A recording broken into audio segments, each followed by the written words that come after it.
suis Elara Berthaud, je suis chargée de recherche au CNRS en littérature et je porte avec Sylvain Bondo-Barry, professeur de littérature francophone à l'UBM, un projet autour du décolonial à la MSH.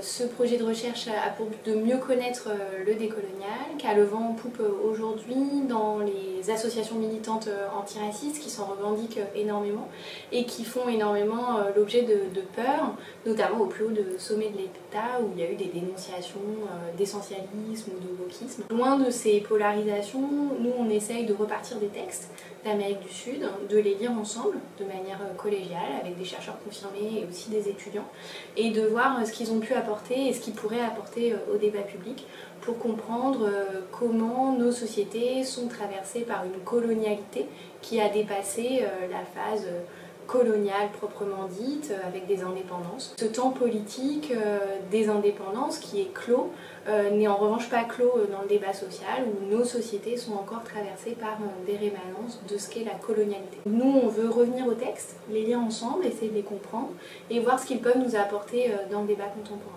L'idée est de relire des textes comme Walter Mignolo, Lélia Gonzalez, donc des hommes, des femmes, du Brésil majoritairement, mais pas que. Et nous, on est un groupe de recherche centré sur l'Afrique, donc on essaye de croiser ces approches.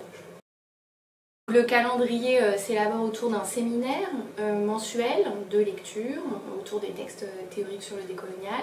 Et les 6 et 7 juin, nous proposons 2 ateliers autour du décolonial en Afrique. Le premier jour sera vraiment un atelier collaboratif pour voir comment ces grands textes théoriques qui nous nourrissent, qui nous intéressent, parfois qu'on ne comprend pas très bien, comment on peut les mettre en pratique.